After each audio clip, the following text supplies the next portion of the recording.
Hi, my name is Emma. I'm 58, and I've been working as a librarian in a quiet little town in Maine for the past 25 years. It's not a glamorous job, but it's one I've grown to love.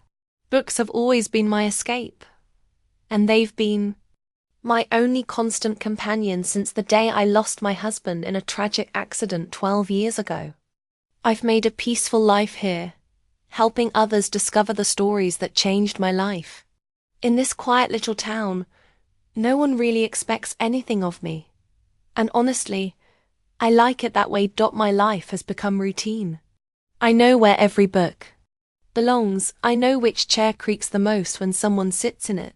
And I know exactly when the town's children will come in after school for their story time. I've always enjoyed the simple things, the comfort of routine, the familiar faces, and the quiet solitude of the library. But sometimes, even in the most peaceful of lives, something unexpected happens and your world is turned upside down. That morning started like any other. It was a chilly September day, the kind where the crisp air smells like falling leaves and promises of autumn. The sunlight streamed through the tall windows of the library, casting soft patterns on the polished wooden floors. I was restocking the shelves, lost in the quiet hum of the library, when I heard the soft tap of footsteps behind me. The sound was light at first, almost imperceptible, but it was there, distinct against the silence. I turned quickly, not expecting to see anyone standing in the doorway of the children's section. The man standing there was tall, his figure outlined by the dim light from the hallway. He wore a dark coat that seemed to fit him perfectly, and his face was shadowed by the brim of his hat. There was something oddly familiar about him, but I couldn't place it right away. His eyes, though, when they locked with mine, sent a shiver down my spine. They were a deep, penetrating blue, almost too familiar. "Can I help you?" I asked, forcing myself to smile, but my voice betrayed me.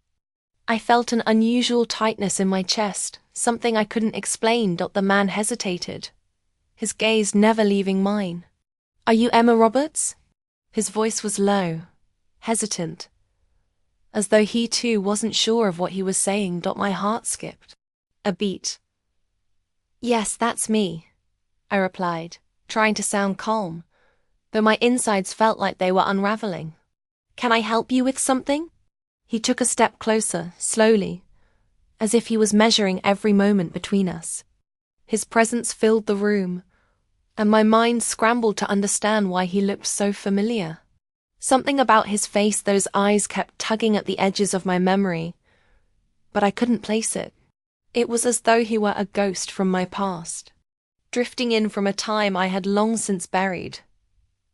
"I'm Ryan Mitchell," he said, his voice tinged with uncertainty. "I used to know you. I don't know if you remember me." I froze. Ryan Mitchell. The name hit me like a wave crashing against a distant shore. My breath caught in my throat, and the room seemed to blur around me. How could I forget him? I hadn't seen him in over 30 years, but his name, his face, had never truly left me. He was the one who had disappeared from my life without a word. The one who had left me broken-hearted, wondering what had gone wrong. The young man I had once loved. The man who had promised to stay, but one day, without warning, was gone. Ryan. I searched his face for something, anything that would explain how he ended up standing in front of me now. His features were sharper than I remembered, more defined. He was older, of course, but still striking in a way that made my heart race. His dark hair was tousled, and a shadow of stubble lined his jaw. The youthful innocence I remembered had been replaced by a quiet, measured confidence. I opened my mouth to speak, but no words came out. I felt a strange mix of emotions: shock, disbelief, anger, and something else I wasn't ready to face. Longing. I hadn't seen him in so long, but standing there, it felt as though no time had passed, as if no years had gone by without him. Ryan took a small step forward, his eyes softening. I know this must be a shock. I didn't expect to find you here, didn't expect you to even remember me, to be honest. But I couldn't leave without seeing you. I could barely breathe. My mind was reeling. I wasn't sure if I wanted to scream at him or hug him. I wasn't sure if I wanted to throw him out of my life again, or pull him close and never let him go. All these years, I had convinced myself that I had moved on, that I had learned to live without him. But standing in front of him now, I realized how untrue that was. Ryan, why are you here? After all these years? The words slipped out before I could stop them. I hadn't meant to ask, but it felt like the only question that mattered. Ryan hesitated, his eyes searching mine. He opened his mouth, but no words came. His throat worked as though he was trying to swallow a lump that had lodged itself there. Finally, he spoke, his voice barely above a whisper. I came because I never stopped thinking about you. Emma, I never stopped loving you. My heart pounded in my chest as his words hit me like a tidal wave, crashing over every fragile wall I had carefully built around my heart. Love? He loved me. He had left me, disappeared without a trace. And now he was standing here, claiming he had never stopped loving me. It didn't make sense. You. I began, but the words stuck in my throat. I wanted to be angry, to accuse him of all the pain he had caused, of all the nights I had spent alone, wondering why he had left without even a goodbye. But I couldn't. I couldn't because a small part of me, the part I had hidden away for years, wanted to believe him. Wanted to believe that after all this time, we could somehow find our way back to each other. I looked at him, searching his face for the truth. Why did you leave, Ryan? He ran a hand through his hair, a nervous gesture that made my heart ache. I was young. I was foolish. And I didn't know what I had until it was too late. I thought I had to go, that I needed to find myself, that all I found is regret. And now I need you to know that I'm sorry. I never stopped loving you, Emma, not for a single day. I stared at him in silence. His words were soft, sincere, that the years of abandonment were still fresh in my mind, haunting me like shadows in the corners of my heart. Could I forgive him? Could I even trust him again? I opened my mouth to say something, but before I could, Ryan took another step closer, his eyes never leaving mine. Please, Emma, give me a chance to make things right. I felt my heart flutter, that familiar ache in my chest rising to the surface. I hadn't expected this. I hadn't expected him to come back.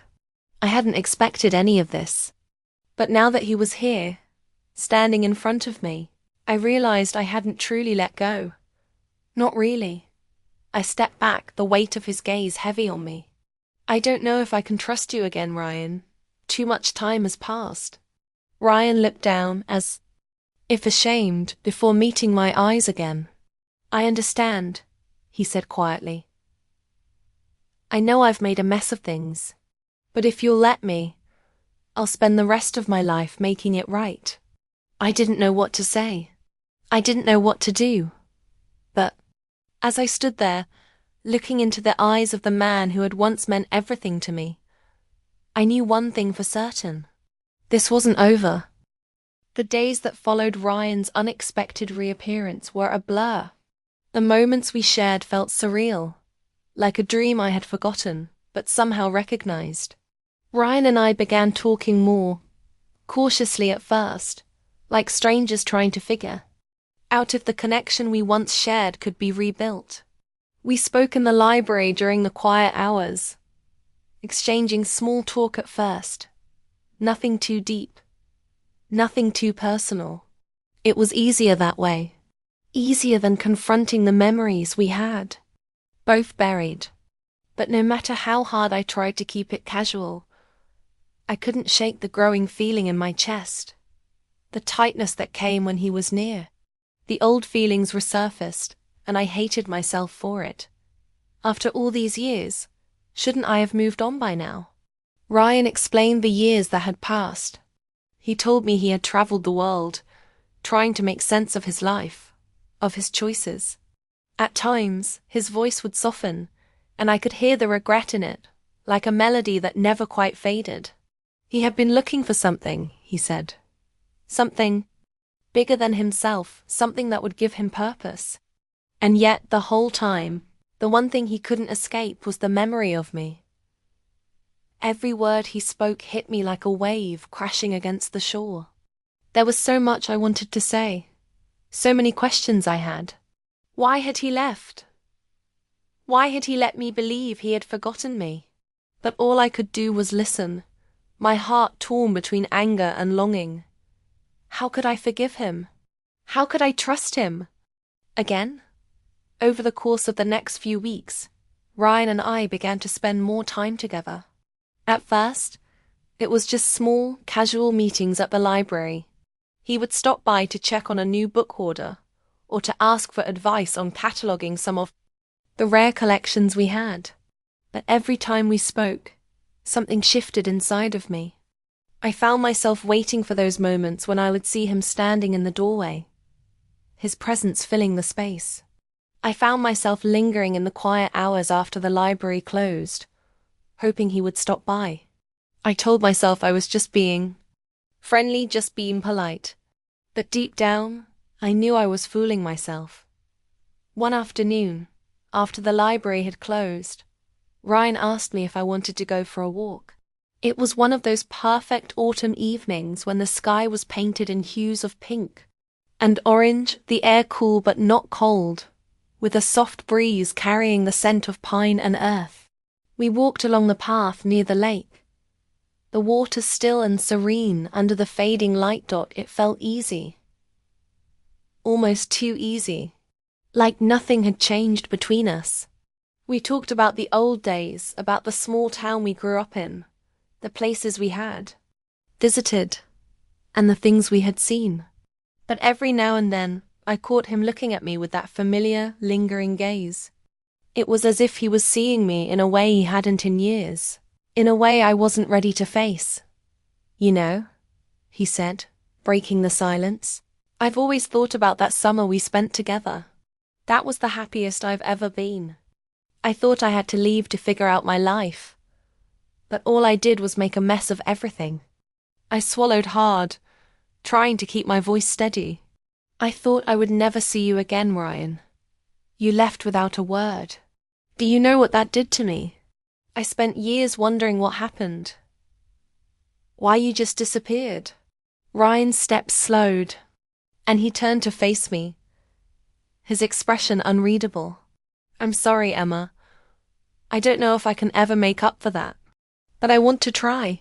I need to show you that I'm not the same person I was back then. The sincerity in his eyes made my heart skip a beat, but there was a part of me that couldn't let go of the hurt. How could I believe him?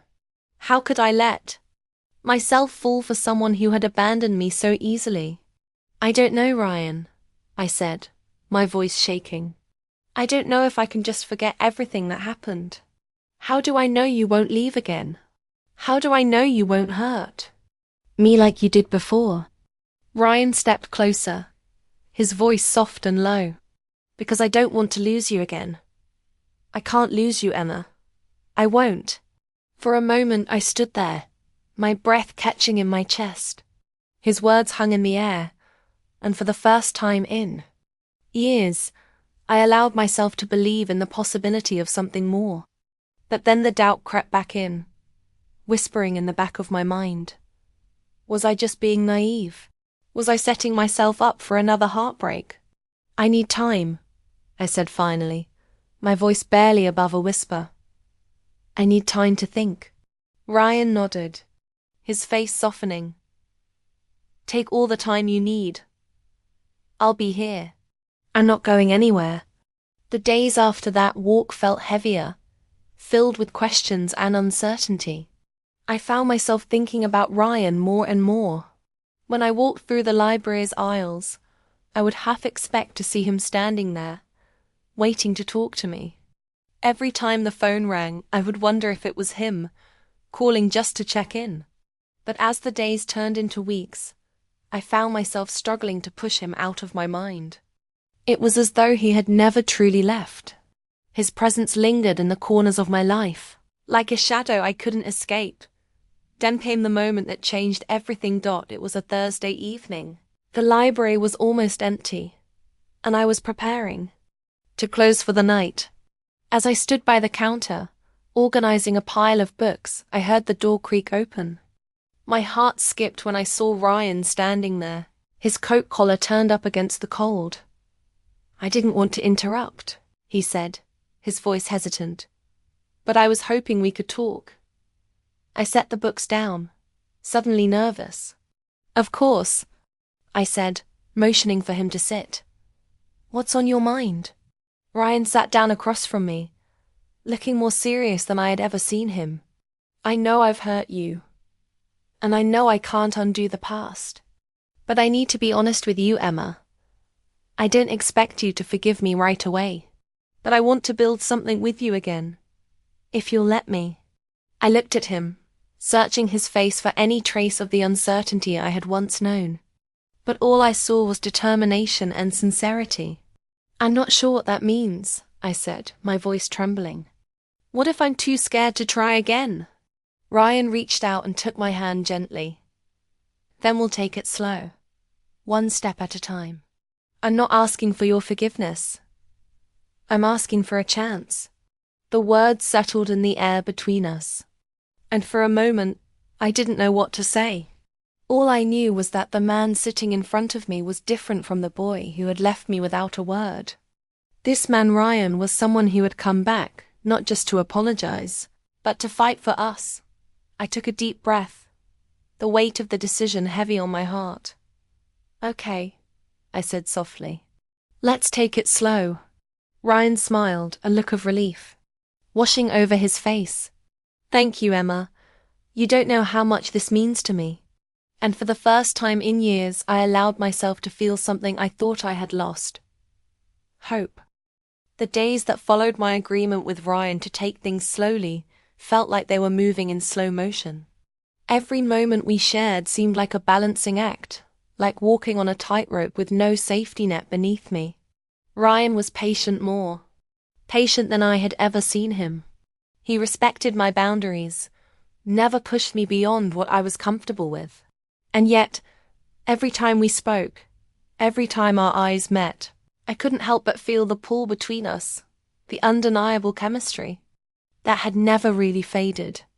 I had spent so many years convincing myself that I had moved on, that I was happy in my quiet, solitary life at the library.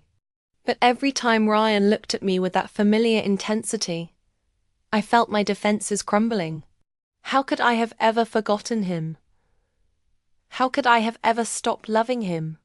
But then the questions came flooding back. The pain of the past, the hurt of being abandoned, the uncertainty of trusting him again. I wasn't sure if I was being foolish to let him back into my life. What if I was setting myself up for another heartbreak? What if, in the end, he would leave again? One evening, Ryan and I sat together on the porch of my house, the fading sun casting a golden light over the landscape. We hadn't spoken much. That day, only a few casual words as I worked in the garden, and he helped me carry some boxes from the garage. But now, as the silence stretched between us, I felt the weight of everything that was unsaid. "Emma," Ryan said, breaking the silence, "I've been thinking about what you said about taking it slow. I understand. I just want you to know, no matter how long it takes, I'm not going anywhere. I'm here. I'll be here, and I'll wait for you." I turned to him, my heart tightening. His words were soft, sincere, but they still left a knot of doubt in my stomach. Could I really believe him? Could I really let go of the past and trust him again? He had hurt me before. He had walked away without a word, leaving me to pick up the pieces of my broken heart. And now he was asking me to trust him again. I don't know if I can, Ryan, I said, my voice low. I don't know if I can just forget everything. The hurt, the confusion, all those years I spent wondering what happened, wondering if you ever really cared about me. Ryan's eyes softened with understanding. He reached over and gently took my hand in his touch warm and steady. I know I don't deserve your trust right now, but I'll spend the rest of my life earning it. I'll prove to you that I'm not the same person I was back then. I'm not the same person who left you behind. His words hit me like a wave, crashing over all the walls I had built around my heart. I wanted to believe him. I wanted to believe that he had changed. But part of me that had been hurt too many times before was terrified. What if he left again? What if, in the end, he didn't stay? I pulled my hand away gently, standing up from the porch swing. I don't know if I can do this, Ryan. I don't know if I can take the risk. Ryan stood up as well, stepping toward me slowly, cautiously.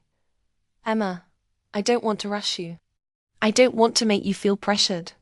But I want you to know something. I don't just want to be a part of your life again. I want to be everything you need. I want to build a future with you. A real future. If you'll let me. I looked at him, and for the first time since he'd come back into my life, I saw something in his eyes that I hadn't seen before. It wasn't just regret or sorrow.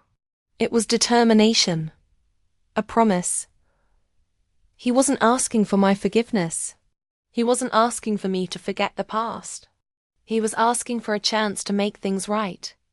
I need time, I said, my voice trembling as I took a step back. I need time to think. Ryan nodded, his expression softening. Take all the time you need. I'll be here. I'm not going anywhere. The next few days were filled with reflection. I spent my time alone, processing everything that had happened between us. I thought about the years I had spent trying to forget him, trying to convince myself that I didn't need him. I thought about the love we had once shared, how easily it had seemed to slip away. And I thought about the man standing in front of me now, asking for another chance. Could I trust him again? Could I open my heart to him after all these years? After all the hurt? By the time the weekend arrived, I knew what I had to do. I knew I couldn't keep living in the past, holding on to all the anger and resentment. I couldn't let fear dictate my life anymore. If I was going to move forward, I had to take a leap of faith. I had to choose love. Later that evening, I walked to the small cafe where Ryan and I had spent so many late nights talking about our future. He was sitting by the window, just as he had that first night we met again. His eyes met mine as I walked in, and for a moment, everything else seemed to fade away. Emma, he said softly, standing up. I've been waiting for you. I smiled, my heart full of the decision I had made. I've been thinking, I said, my voice steady, and I'm ready. I'm ready to give us a chance, but we have to take it slow. We can't rush it. We need to rebuild, step by step. Ryan's face broke into a smile, his eyes lighting up with relief and happiness. Thank you, Emma. Thank you for giving me this chance. I promise you, I won't let you down. I nodded, feeling a wave of warmth wash over me. I wasn't sure what the future would hold, but I knew one thing: I wasn't walking alone anymore. As we sat down together, the weight of the past seemed to lift, and for the first time in years I felt hopeful. Maybe, just maybe, love could find its way back. To us, it wouldn't be easy. It wouldn't be perfect. But it would be real. And that was enough.